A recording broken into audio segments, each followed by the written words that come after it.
सप्तस्वरूढं नक्षत्रमालं कोटिकिरण भास्कराय। सप्तस्वरूढं नक्षत्रमालं कोटिकिरण भास्कराय भास्कराय भास्कराय। श्वेतावर्णं स्फटिकाशीलम् अग्निवर्णा भास्कराय।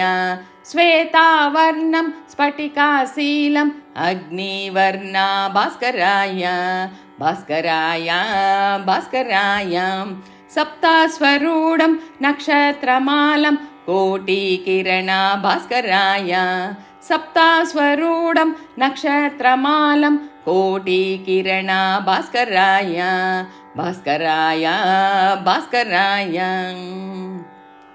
प्रथमत विष्णुं मध्यत शम्भो अन्त्या ब्रह्मा भास्कराय।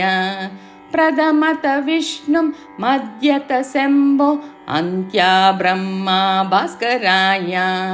छायालोलं चन्द्रापालं गगनसञ्चारी भास्कराय। छायालोलं चन्द्रापालं गगनसञ्चारी भास्कराय। सप्तस्वरूढं नक्षत्रमालं कोटिकिरण भास्कराय। सप्तस्वरूढं नक्षत्रमालं कोटिकिरण भास्कराय भास्कराय भास्कराय। श्वेताराधं पूर्णाराधम् अष्टमहस्ता भास्कराय। श्वेताराधं पूर्णाराधम् अष्टमहस्ता भास्कराय।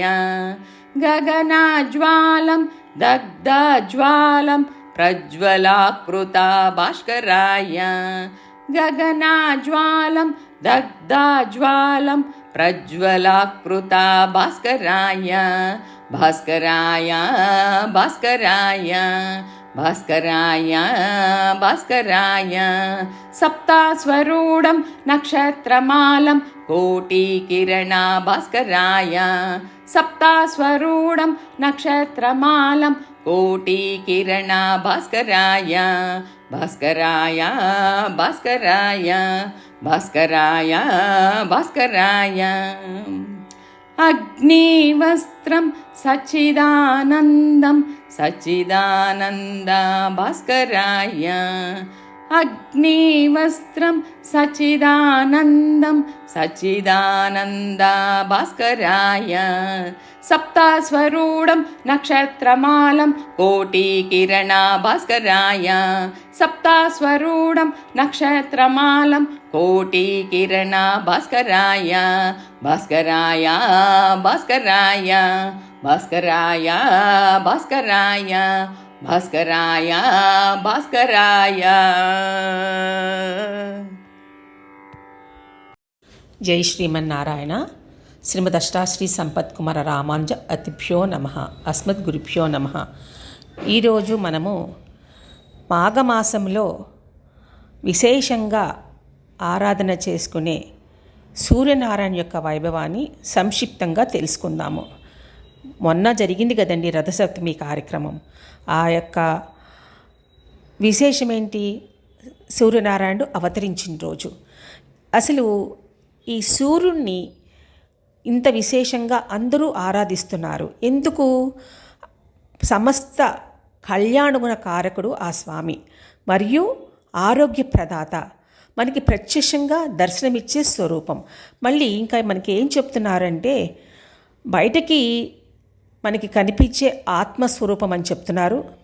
దాంతోపాటు బాహ్య స్వరూపమని మరియు అంతఃస్వరూపం కూడా ఒకటే అని చెప్తున్నారు. అంటే ఇక్కడ మనకి ఏం చెప్తున్నారు?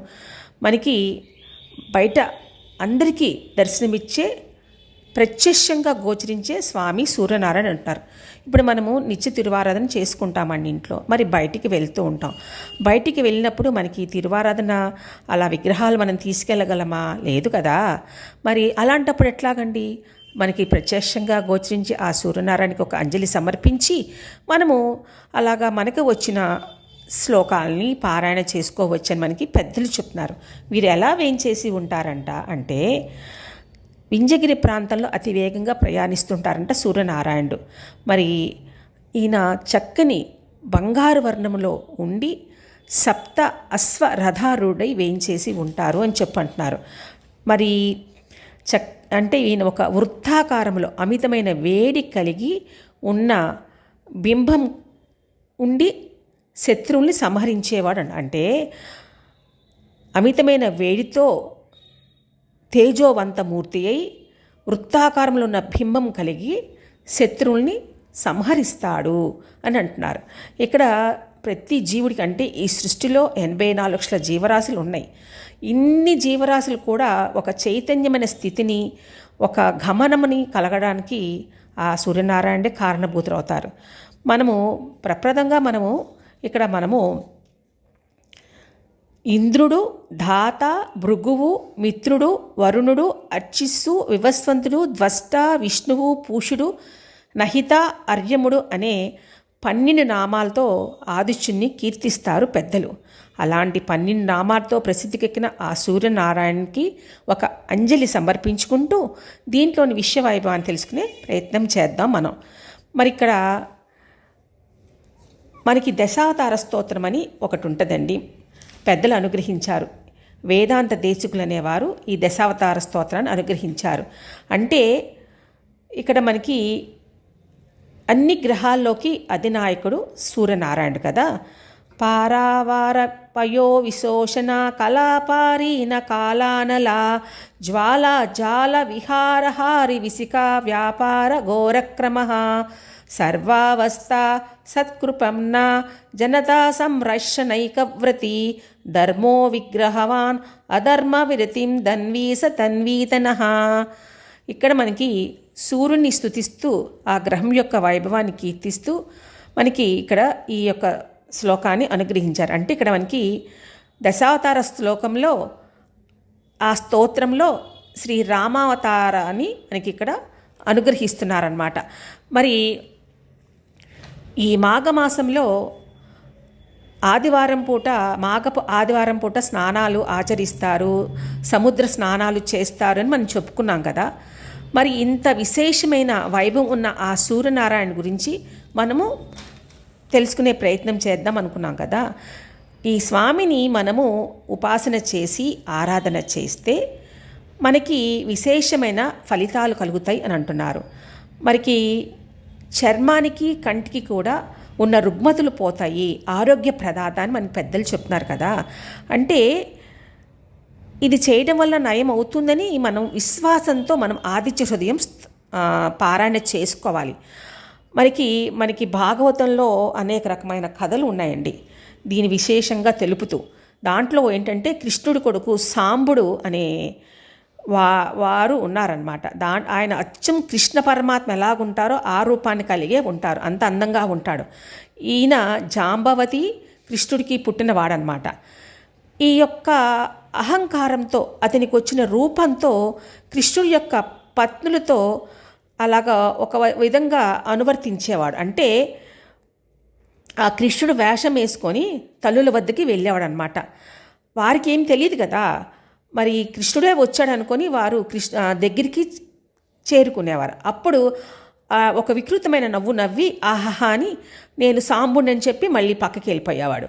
అంటే ఇలాంటి దుష్ప్రవర్తన కలిగి ఉన్న ఇతనితో ఆ తల్లులకి అమితమైన బాధ అని ఒక రకమైన కష్టం కూడా. అంటే ఇలా పుత్రుడితో ఈ విధంగా ప్రవర్తిస్తున్నాడే అని చెప్పి ఆ తల్లులు కూడా చాలా బాధపడేవారు.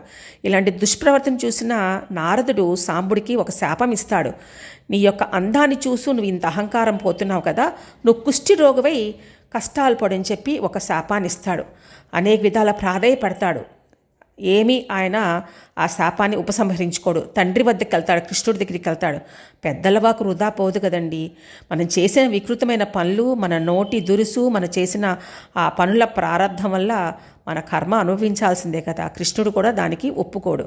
నీ కర్మ నువ్వు నీ ప్రారంధం అనుభవించని చెప్పి ఆయన కూడా ఏం మాట్లాడనమాట.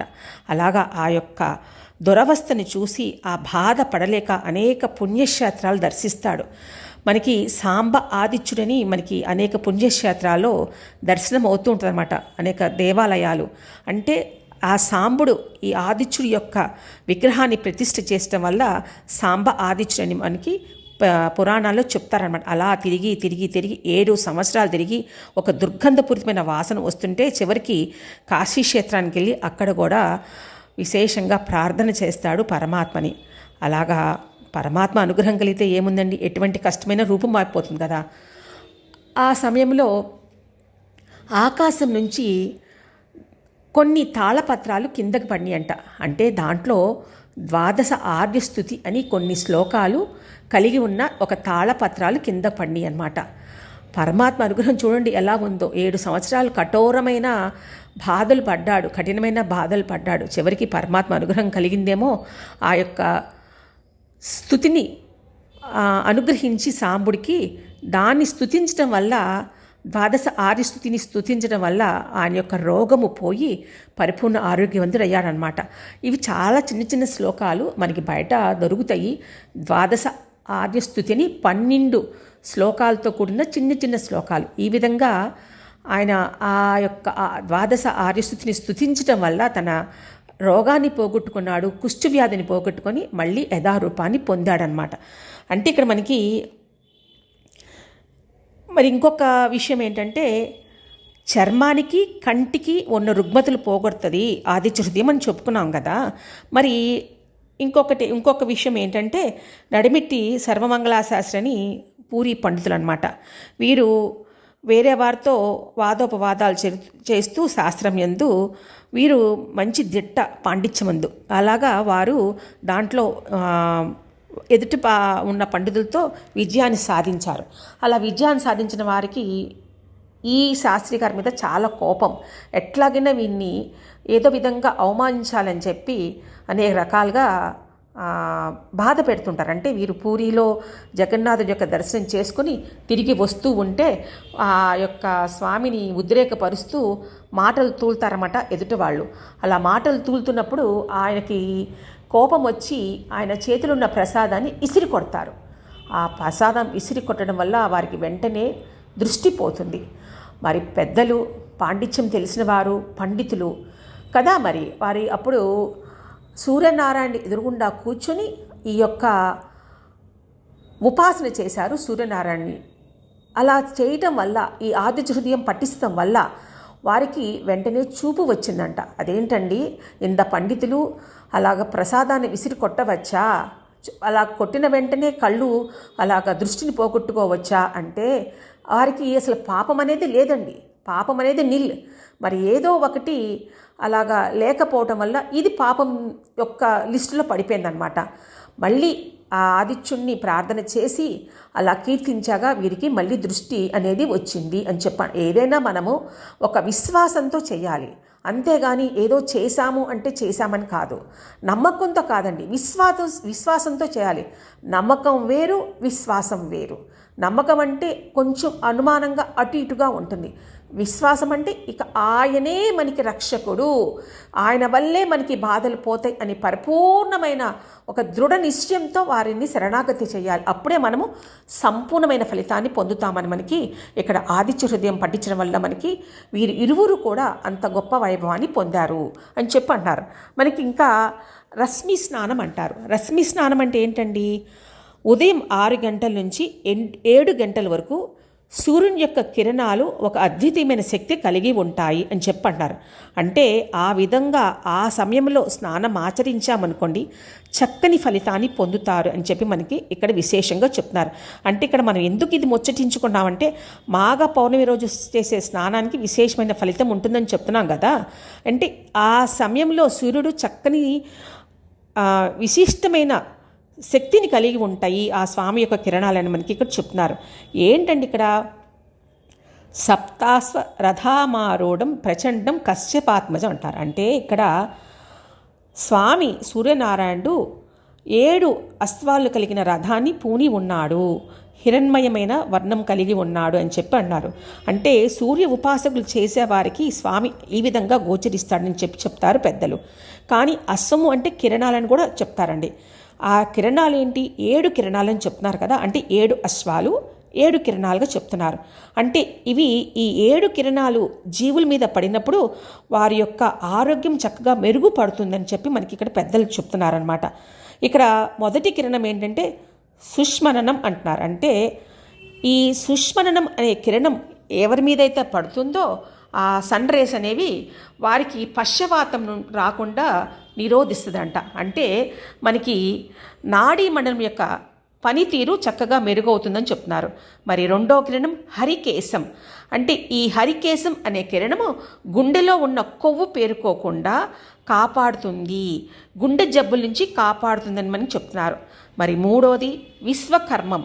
ఈ విశ్వకర్మం అనే ఒక కిరణం జీవుడి మీద పడిందనుకోండి, రక్తంలో మనకి ఐరన్ కంటెంట్ బాగా అభివృద్ధి అవడానికి తోడ్పడుతుందని చెప్తున్నారు.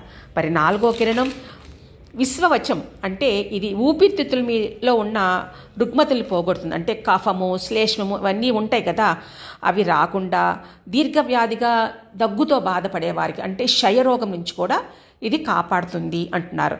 మరి ఐదోది ఏంటండి అంటే చూడండి, ఇప్పుడు మనకి స్త్రీలలో వ్యంధత్వం అని, మరి మగవారిలో పుంసత్వం అని అనేక రకాలుగా బాధపడుతున్నారు. ఇప్పుడు ఫాస్ట్గా ఉన్న కల్చర్ అంతా ఎలా ఉందండి, ఫర్టిలిటీ సెంటర్స్కి ఎక్కువగా పరిగెత్తున్నారు. అలాంటి బాధలు లేకుండా, ఐవీఎఫ్ ట్రీట్మెంట్స్ అని లేకుండా చక్కగా ఈ యొక్క వైభవాన్ని అంటే సంతాన ఉత్పత్తిని కలిగించే విధంగా ఈ కిరణం మనకి తోడ్పడుతుందని చెప్తున్నారు. అంటే జననేంద్రియ వ్యవస్థ మీద, జీర్ణకోశం మీద చక్కని ప్రభావాన్ని చూపిస్తుందని మనకి చెప్తున్నారు. అంటే ఇక్కడ మనకి ఈ యొక్క కిరణం పేరు అర్వాగ్వసం అంటున్నారు. అంటే అర్వాగ్వసం అంటున్నారు. మరి ఆరోది అది సంపద్వసం అనేది స్త్రీలలో ఉన్న వ్యంధత్వాన్ని, జననేంద్రియ వ్యవస్థని, ఉదరకోశ వ్యాధుల్ని ఇవన్నీ పోగొట్టి ఐవీఎఫ్ ట్రీట్మెంట్స్ ఏమి లేకుండా చక్కని సంతానోత్పత్తికి తోడ్పడుతుందని చెప్తున్నారు. ఆరోది అర్వావసం. అంటే ఈ అర్వాగ్వసం అనేది మనకి ఏం చెప్తుందంటే నరాల బలహీనత నుండి కాపాడుతుందని చెప్తున్నారు.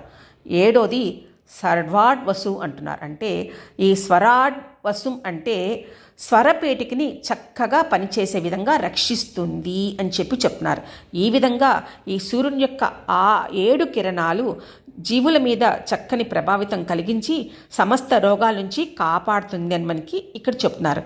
అంటే మనకి ఇక్కడ ఏదైనా ఒక రోగం మనం అనుభవిస్తున్నాం అనుకోండి, అది ఏమంటారు, పూర్వజన్మ కృతం పాపం వ్యాధి రూపేణ పీడితమని మనకి చెప్తారు కదా. పూర్వజన్మలో మనం ఏమేం పాపాలు చేసుకున్నామో అవన్నీ మనకి వ్యాధి రూపకంగా మనని బాధ పెడతాయని చెప్తున్నారు కదా.